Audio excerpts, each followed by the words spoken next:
Hi, Ivan from Clubscraft, where we help sports coaches spend more time with their athletes.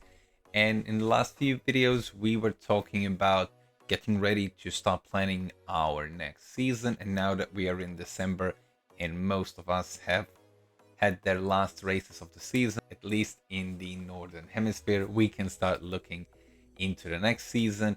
And the first thing that we have to do is basically get a bird's eye view of the entire season where we are just going to start planning our year. Why we are choosing to first look into building our plan for the year is basically this gives us guidance on how to create the rough edges of our training plan, and then as we start progressing, as we continue through the season, we can start assigning different things to different um, workout weeks based on where we are in the season and as well what we want to achieve in a particular week.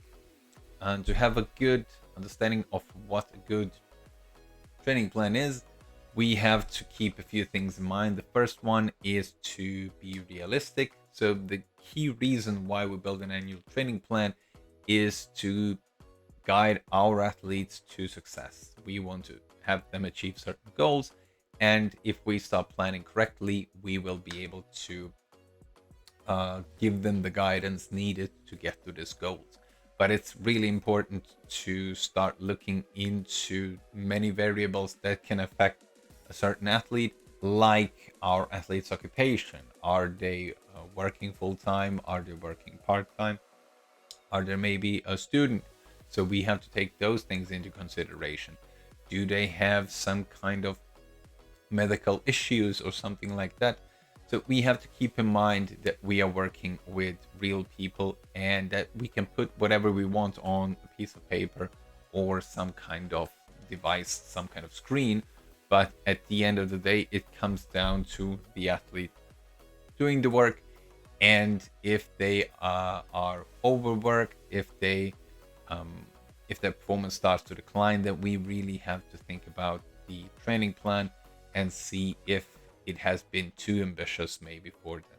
The other thing that is very important is to make it clear to the athletes, especially, that we don't have to be a slave to those training plans.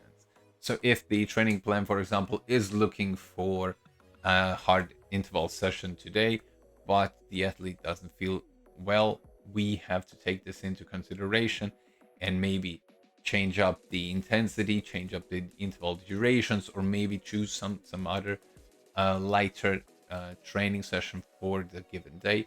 But we have to make it clear to the athletes that them failing to execute on the plan isn't a failure uh, for them as athletes. It's just the failure of the training plan to be realistic, or maybe to take into account some things that happen outside of the control of the coaches and the athletes. We also have to make sure that we are not writing those training plans to impress someone, because you can make a training plan as complicated and as extreme as you really want it to be, and then show it out to the world and say, oh yeah, in 3 weeks I'll be doing 30 hours of training, and while being a uh, full-time employed and having 3 kids and doing, I don't know, charity work.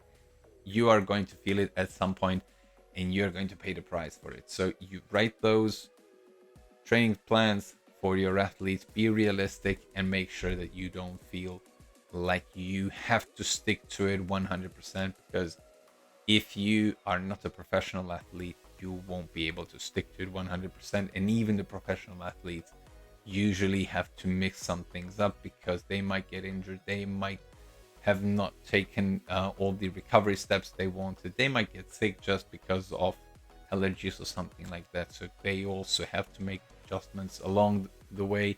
So don't feel bad about yourself if you cannot really stick to the plan. When writing a training plan, it really is just like planning anything else in life. It's like if you want to build a house, for example, you have to start with finding the right plot where you want to build. You have to find contractors, you have to find an architect who will design the house for you, and you have to be engaged in all of these different activities and make sure that everything is going towards your goal to have a roof over your head. And you might be also talking to the bank to get a loan. You might be talking to people who recently built a house so that you see how the market is currently and how the waiting times are for certain parts of the house, so that you can really plan as close to real as you can. And over time you will start seeing the house being erected, but you again have to make sure that everything is going to according to plan, that the walls aren't going off at undesirable angles, that the installations are all in the places where you want them to be, that the windows are where you want them to be, so that once the roof comes on and everything is finished up, you have the house that you really wanted from the beginning. You will probably make some changes along the way. You will find the unexpected bits as the house gets built. You might maybe need to change the window design or the roof tiles or something like that, but in the end you will try and you will try to get as close to your desired goal as possible. And once you're in the house with the roof over your head, you will be able to look back and reflect on all the things that you have been learning along the way. And the same thing applies for the annual training plan. Once you finish your last race of the season and you start taking inventory about all the different races that you've attended, all the training sessions that you've completed, you will really gain a lot of insight and be able to plan for the next season, and maybe give some advice to someone who comes new to the sport. And yeah, just in conclusion, planning is really the key to your success, because you can maybe wing it for 1, 2, 3 weeks, but having a thoughtfully crafted training plan will give you the best possible chances of achieving your goals when the racing season comes along. So keep the plan useful, keep it dynamic, make changes as you need, and most of all, keep it realistic as much as you can, because having a realistic training plan is the only way that you can execute on individual training sessions as you come along. Over the next few days and weeks, we are going to really dive into how to craft the perfect training plan, and then dive into individual weeks and based on different stages of your training season, and how to plan different weeks, for example, in the base period as opposed to a build or race period. But the key thing is that we are going to start with building a plan, and there are basically just 6 steps that you have to keep in mind when it comes to building a realistic training plan. And that's number 1, determining the goals for the next season. So do you want to just finish some events? Do you want to be close to the top 10? Do you want to win races? Once you have your goals for the next season, then you have to find the objectives that will get you to those goals. So if you are, for example, struggling to get in the first group out of a triathlon swim, maybe you should start planning a lot of swim sessions to bring your speed a little higher, so that you can start with the front pack and then having better chances of winning races. Once we know what our objectives are, we have to establish annual training hours. So we are going to assign roughly how much we are going to train per year, and then we are going to look into prioritizing races.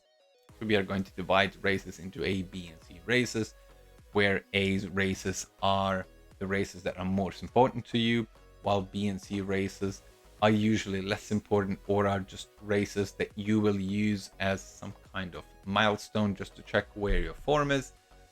And then at the very end, we are going to define, or we are going to split our season into training periods and assigning individual hours to each week of the season. So this might sound probably like a lot of work, but it can be accomplished very quickly, especially if it's your second, third, or any subsequent training season that you're planning. And just as I said a few times, the key to remember here is that we are not looking for a perfect training plan. We are just looking for something that's realistic, that we can stick to as much as possible, so that we can be consistent in our training efforts and then try and reach those goals. So stay tuned for the breakdown of each of those steps, and I see you there. Bye bye.